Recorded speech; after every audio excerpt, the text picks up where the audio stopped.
Selamat malam Bapak Ibu rekan-rekan sekalian, saudara-saudari yang dikasihi dalam Kristus. Pada malam hari ini, Haleluya Family Ministry kembali online service streaming. Saya sudah ada di Facebook dan juga YouTube channel. Jadi pada malam hari ini kita tetap beribadah di rumah saja. Biarlah kebenaran firman Tuhan tetap bisa kita dengar walaupun di rumah saja. Sebelum kita mulai dengan tema hal kekhawatiran, saya akan berdoa buat kita, setiap kita semua.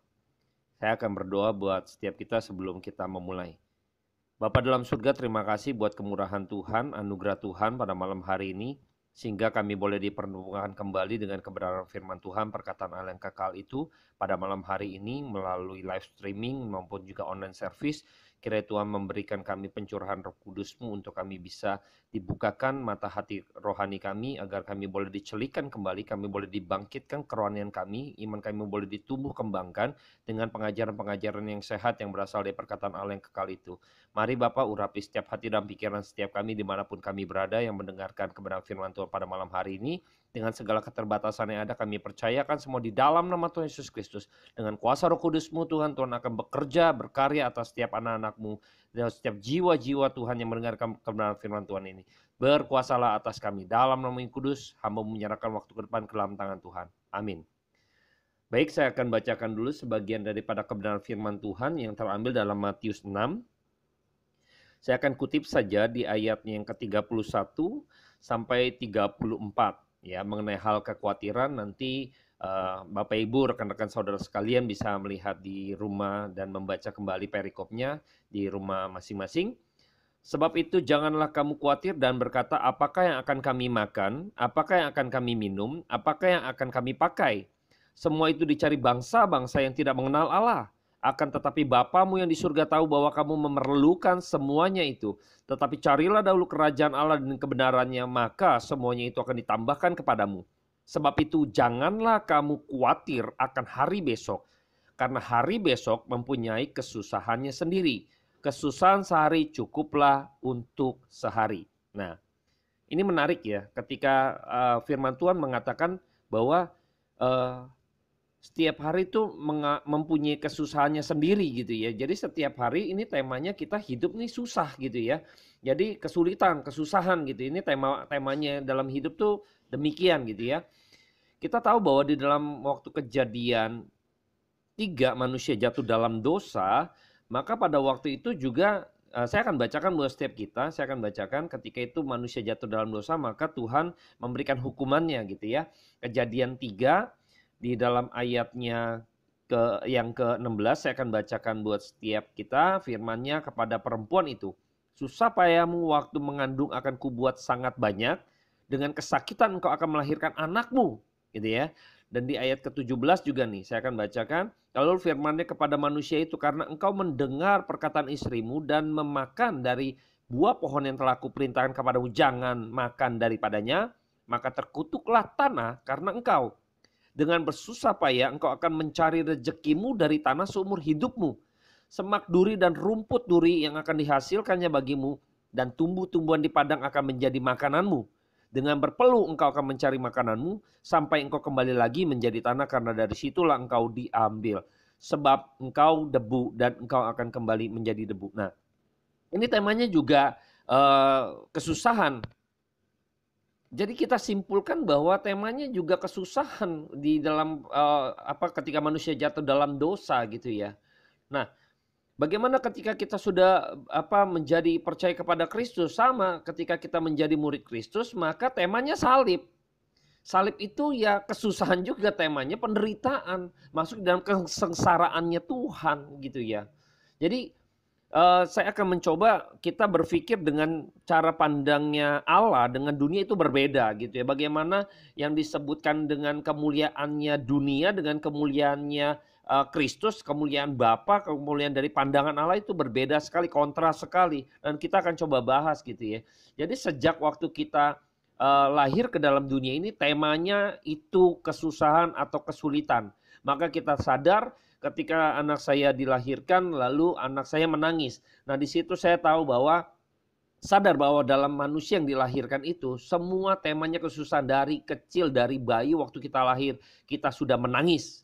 Kalau kita tidak menangis, maka kita akan dipukul pantatnya oleh dokter, lalu kita tanda petik menangis. Nah, itulah tanda supaya kita sadar, kita ingat bahwa kita lahir ke dalam dunia ini dengan tema kesusahan atau kesulitan. Jadi kita nggak perlu memikirkan terlalu lampau gitu ya. Karena firman Tuhan ini jelas Kristus sudah mengetahui ini pengajaran ketika Kristus berkhotbah di bukit kepada murid-muridnya, memberikan pembekalan dari pasal 5 sampai 7 ini, memberikan pembekalan buat murid-muridnya.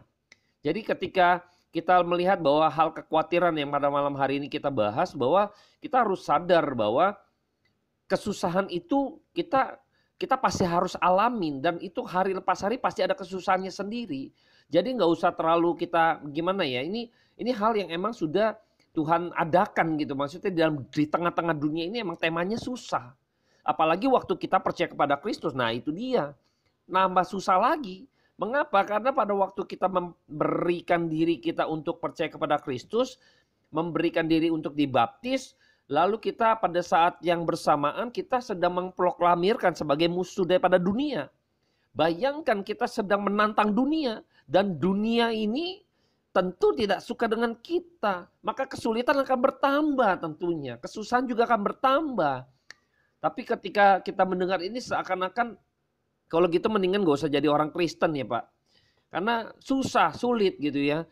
Kan kita pengen bagaimana dengan kelimpahan gitu kan, berkatnya pada Tuhan gitu ya. Jadi nanti saya akan coba singgung ketika pandangan kemuliaannya Allah dengan kemuliaannya dunia itu berbeda, yang disebut kemuliaan gitu ya. Jadi kelimpahan itu berbeda lagi, sangat berbeda. Bagaimana Allah memandang kelimpahan dengan dunia memandang kelimpahan. Itu kontras sekali. Nanti kita akan coba bahas, kita akan coba singgung gitu ya.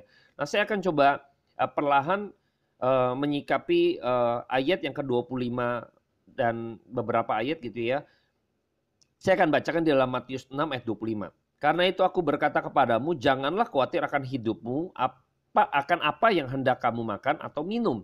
Dan janganlah khawatir pula pada tubuhmu, akan apa yang hendak kamu pakai. Bukankah hidup itu lebih penting daripada makanan dan tubuh itu lebih penting daripada pakaian? Nah, kita tahu bahwa di sini ada dua hal pembanding. Jadi hidup dan makanan.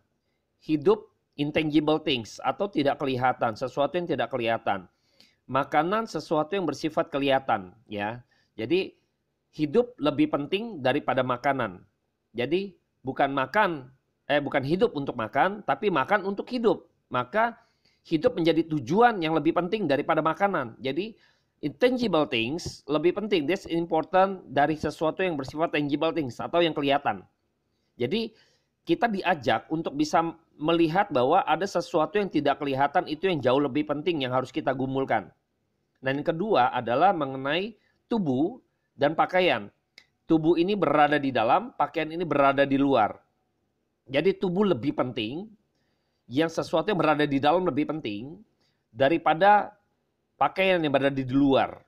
Jadi kita diajak berpikir untuk melihat dan memikirkan sesuatu yang tidak kelihatan, yang bersifat di dalam, dibanding dengan pemikiran yang kelihatan dan di luar. Jadi kita diajak berpikir, bergumul untuk hal-hal yang demikian, yaitu yang tidak kelihatan dan berada di dalam, yaitu iman kita, yaitu kerohanian kita. Di dalam Matius 6 ini, Kristus mencoba mengajar kepada murid-muridnya untuk menggumuli hal-hal yang demikian. Bukan hal-hal yang bersifat keluar tadi, yang kelihatan tadi, makan, minum, dan juga pakaian. Karena tadi kita sudah baca bahwa di ayat 23, Bapamu yang di surga tahu bahwa kamu memerlukan semuanya itu. Tuhan juga tahu kamu butuh makan, kamu butuh minum, kamu butuh pakaian. Coba deh kita review sedikit. Pada waktu bangsa Israel keluar daripada Mesir, mereka teriak kepada Musa, mereka kelaparan, mereka juga kehausan. Apa yang terjadi? Tuhan turunkan mana? Mereka makan mana? Mereka nggak kelaparan. Tuhan juga dari gunung juga dikeluarkan air begitu banyak, begitu limpah. Mereka nggak kehausan. Lalu pakaian mereka nggak rusak gitu loh. Ini sebagai penanda bagaimana pemeliharaan Tuhan terhadap hal-hal yang bersifat kelihatan dan yang bersifat di luar tadi. Jadi kalau kita bergumul untuk hal-hal ini, Tuhan juga tahu. Jadi kalau kita menjadi orang Kristen, kita bergumulnya demikian, ini hal yang terlalu kita menjadi orang Kristen yang tidak mengenal Allah, karena Alkitab mengatakan semua itu dicari bangsa-bangsa yang tidak mengenal Allah. Engkau bergumulnya, sebab itu jangan kamu khawatir dan berkata apa yang akan kami makan, kami minum, kami pakai. Ini dicari oleh bangsa-bangsa yang tidak mengenal Allah. Jikalau kita bergumul dengan hal-hal yang demikian, jangan-jangan kita juga belum mengenal Allah. Nah, kekhawatiran-kekhawatiran yang bersifat seperti ini, muatan khawatir sebenarnya gini, khawatir itu menandakan bahwa kita memiliki satu unsur ketidakpercayaan terhadap Allah. Saya ambil satu contoh ketika anak saya akan pergi gitu ya, keluar bersama teman-temannya, mau hangout gitu ya, kira-kira demikian. Lalu saya tuh ketika itu ada satu kekhawatiran, nanti dia nyasar tidak gitu kan, nanti dia ketemu dengan kejahatan atau tidak gitu, mengalami kejahatan atau tidak, nanti teman-temannya gimana ngumpul gitu kan. Ada satu worry gitu, ada satu kekhawatiran karena saya nggak bisa percaya sepenuhnya kepada anak saya. Oh jangan-jangan ntar dia nongkrong nggak benar gitu dan lain sebagainya. Ini muncul gitu kekhawatiran itu karena ada satu trustment-nya itu tidak full gitu loh. Ada unsur keraguan, makanya kita khawatir jadinya. Nah, begitupun kita, kalau kita bergumul di dalam kekristenan kita, dalam hidup kerohanian kita, bergumulnya hanya sebatas seputar itu saja, seputar makan, minum, pakaian, ini kita jangan-jangan nih memiliki keraguan yang, unsur keraguan terhadap Allah. Nah, ini kita nggak boleh demikian. Nah, saya berharap juga kita semua kembali, Kristus mengajar kepada murid-muridnya untuk mengajak berpikir kepada sesuatu yang bersifat kekekalan tadi, yang nggak kelihatan yang berada di dalam tadi. Ini yang menjadi pergumulan kita seharusnya, yang bersifat kekekalan. Jadi unsur kekekalan ini jauh lebih penting yang harus kita gumulkan. Yaitu bagaimana ketika kita benar-benar bergumul akan kebenaran Tuhan. Karena Tuhan bilang tetapi carilah dahulu kerajaan Allah dan kebenarannya. Jadi ini bicara kita harus cari dahulu kerajaan Allah. Kita tahu kalau kita bicara kerajaan Allah, maka Kristus datang ke dalam dunia ini bicara kabar baik, yaitu apa? Kristus memberitakan mengenai kerajaan Allah. Dan Kristus sang kebenaran itu pun yang harus kita cari dulu. Dia sang kebenaran itu sendiri. Jadi ketika Anda dan saya sudah percaya kepada Kristus, sudah menjadi orang Kristen yang lama, lalu kita tidak lagi bergumul dengan hal-hal mengenai yang kebenaran tadi gitu loh. Kita nggak bergumul untuk bagaimana saya mengenal Kristus lebih dalam lagi. Bagaimana saya mengenal kebenaran itu, menggali kebenaran itu supaya saya mengenal Bapa dengan lebih dalam lagi. Lebih menggali lebih dalam lagi kebenaran firman Tuhan. Sehingga iman saya begitu tertanam dalam kebenaran firman Tuhan. Sehingga saya tidak mudah untuk diperdaya oleh ajaran-ajaran yang sepertinya mirip daripada firman Tuhan. Ini menjadi pergumulan kita seharusnya. Jadi kita bergumul begitu rupa supaya kita jangan sampai disesatkan dengan ilah-ilah lain, dengan pengajaran-pengajaran yang bersifat duniawi tadi, yang hanya sebatas bergumulnya untuk berkat Tuhan, kemurahan Tuhan, kelimpahan Tuhan, kemenangan-kemenangan menjadi orang Kristen dan lain sebagainya gitu ya. Ini sebuah ajaran-ajaran yang menurut saya ini terlampau berlebihan dan bukan yang esensi daripada pengajaran yang Kristus ajarkan. Kristus malah mengajarkan jual hartamu dan ikut aku, pikul salib. Jadi bertentangan sekali gitu ya.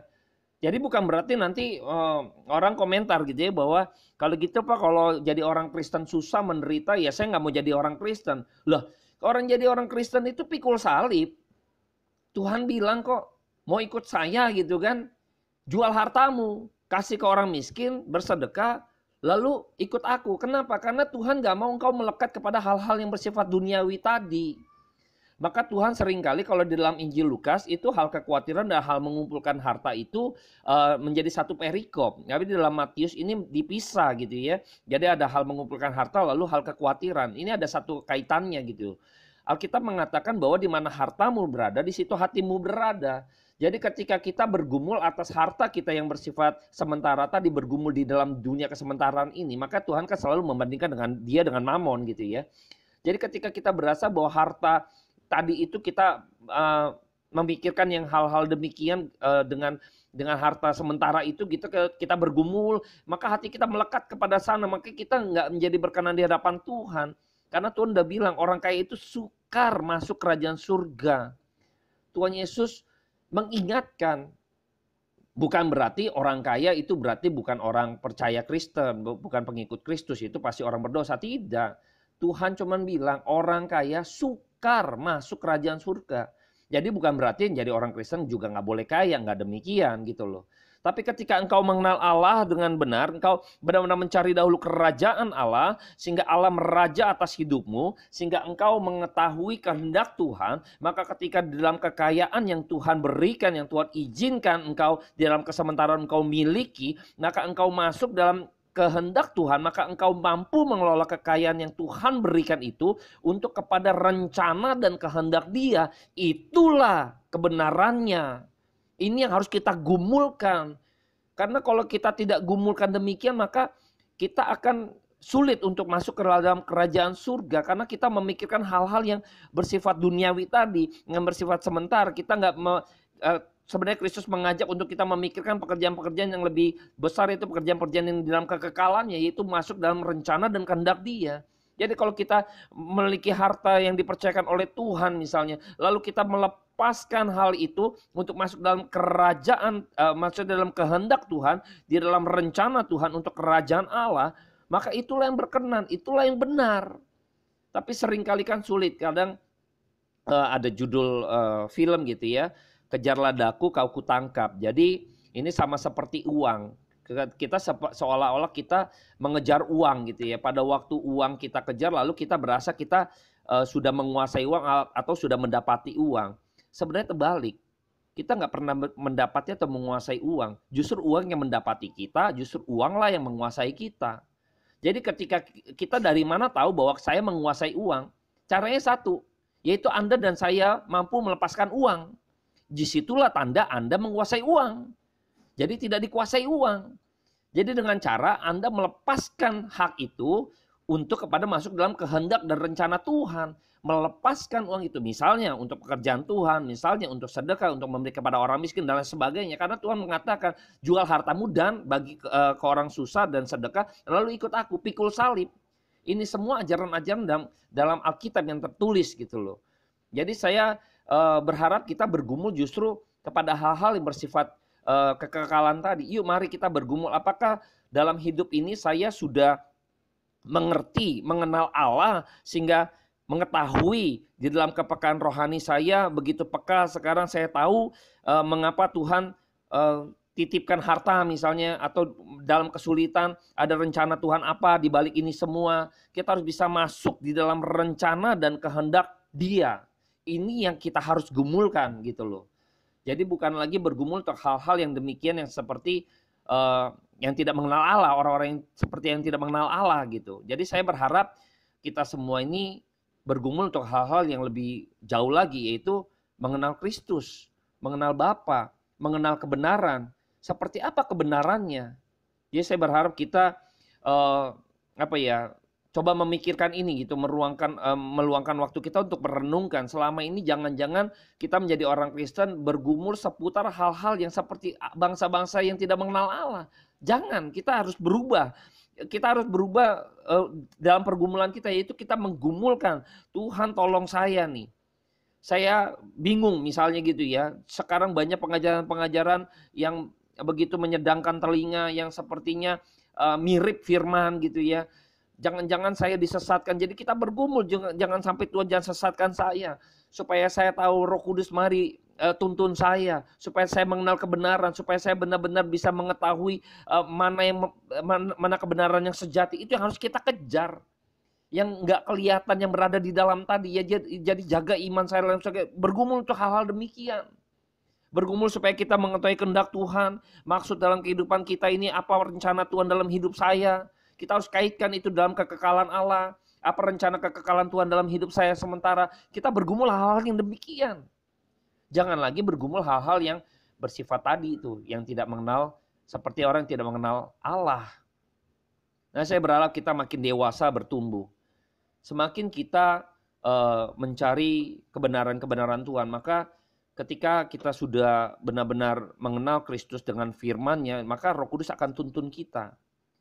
Maka seringkali Tuhan begitu membandingkan ya dalam hal kekhawatiran ini, Dia kasih kontras sekali. manusia diciptakan lebih tinggi daripada binatang dan tumbuh-tumbuhan. Justru Tuhan ambil contoh burung yang tidak menabur, tidak menuai, Tuhan pelihara. Dia ambil contoh lagi bunga bakung yang begitu menawan, yang begitu indah, bahkan dibandingkan dengan Salomo yang dalam segala kemegahannya pun tidak berpakaian seindah salah satu bunga itu. Dia membandingkannya, padahal bunga itu besok juga akan dibakar. Bayangkan, Tuhan apa pikir Tuhan gak dandanin kamu? Bayangkan aja gitu, kamu jauh lebih berharga, kamu jauh lebih apa ya? Tuhan mendandani bunga begitu rupa, dan kamu ciptaan yang lebih tinggi daripada bunga dan binatang tadi. Apa kamu pikir Tuhan nggak memikirkan apa kebutuhan kamu itu? Tuhan tahu kok. Nah, Kristus coba mengajak murid-muridnya untuk memiliki pergumulan yang bersifat kekal tadi. Jadi Kristus mencoba membawa pemikiran tadi yang dari sementara ini, dia coba ajak untuk kita memikirkan kepada sesuatu yang bersifat kekekalan tadi. Ini nggak gampang, nggak mudah. Terlebih lagi dalam kekristenan sekarang, pergolakan semua live streaming gitu, online service begitu banyak gitu ya. Nah, tapi seringkali kita harus teliti, kita harus bergumul di sini. Kita memohon belas kasihan kepada Tuhan, Roh Kudus pimpin saya. Sehingga waktu saya dengar, saya tahu, wah ini pengajaran yang di luar daripada firman Tuhan.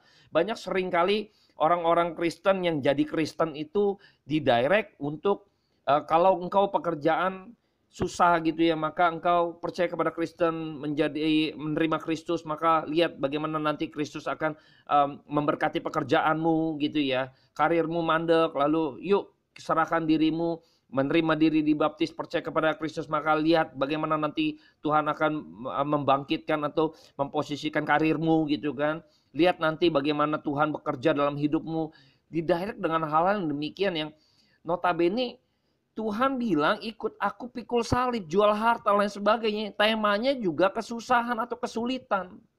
Nah ini sulit diterima gitu. Jadi saya berharap kita harus tahu gini, pandangan Alkitab seperti apa yang Tuhan nggak ajarkan, jangan diajarkan gitu loh. Tapi bukan berarti akhirnya jadi orang Kristen, akhirnya orangnya hidupnya melarat. Semua jadi orang Kristen, tandanya diberkati maka hidupnya melarat. Bukan itu. Maksud saya ada kehendak Tuhan yang harus kita cari. Kehendak Tuhan ini yang kita cari, yang kita gumulkan. Jangan sampai nanti kehendak Tuhan dan kita nggak mengenal Tuhan, lalu sebenarnya loh ini kok firman Tuhan nggak katakan demikian.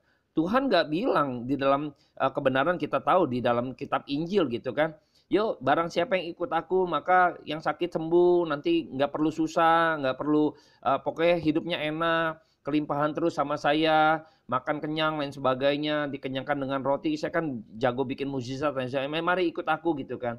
Seringkali malah ayat-ayat dicomot untuk dicocokkan dengan situasi gitu ya. Mari datang yang letih, lemah, lesu dan berbeban berat gitu ya. Ini berbeban beratnya apa? Ini seringkali dikait-kaitkan dengan demikian. Kristus datang bukan hal-hal yang bersifat sementara. Kristus datang yang adalah sang kebenaran yang bersifat kekekalan. Selalu dia membawa orang masuk di dalam kekekalannya. Dan kita diberikan kesempatan untuk dalam hidup yang sementara ini masuk di dalam menyicipi tanda petik gitu ya, kekekalan yang bisa kita nikmati dalam kesementaraan itu. Apa itu? Masuk dalam kehendak Dia, bisa mengenal kebenarannya, ada kebenaran yang sejati itu yang bersifat kekal tadi. Ini hal-hal yang bisa kita icip di dalam, yang kita bisa cicipi di dunia yang sementara ini. Tapi kita nggak pernah mau gumulkan itu. Karena sifatnya nggak kelihatan. Karena sifatnya berada di dalam, yaitu iman kita, yaitu kerohanian kita. Kita nggak pernah memikirkan hal-hal yang demikian. Maka nggak heran, makanya banyak orang-orang Kristen yang akhirnya sepertinya sulit untuk terima gitu ya. Oh kok ngapain juga saya jadi orang Kristen kalau untuk memikirkan hal-hal yang demikian gitu ya kan. Karena selalu kekristenan dikaitkan dengan hal-hal yang bersifat jasmania tadi gitu loh. Itu dititik beratkan. Nah ini satu kesalahan fatal menurut saya, bukan itu yang dititik beratkan oleh Kristus waktu Kristus mengajar. Waktu Kristus mengajak murid-muridnya untuk menjadi penjala-penjala manusia misalnya seperti itu. Tuhan gak pernah janjikan engkau akan punya rumah besar gitu kan, engkau akan hidup enak gitu ya, engkau gak akan mengalami kesulitan. Tidak, Tuhan gak pernah mengajak murid-muridnya itu demikian. Tidak pernah dia mengajarkan demikian. Tapi Tuhan cukupkan, Tuhan memberikan satu pimpinan, Tuhan pelihara, Tuhan jagai itu. Tapi ada hal yang lebih penting, itu apa? Yang pasti Tuhan pelihara iman kita. Dia jaga jiwa kita. Bahkan raga pun Tuhan lindungi. Tapi bukan berarti, maka ini nanti kita akan bahas di sesi berikutnya dari ini bagian pertama. Saya akan bagi ini menjadi dua bagian gitu ya. Nggak bisa tuntas dalam satu bagian karena juga keterbatasan memori saya. Jadi ntar saya lanjutkan di bagian kedua saya. Jadi ketika itu hal-hal demikian nih bersifat bergumul untuk hal-hal yang bersifat apa ya? Yang sifatnya sementara gitu loh.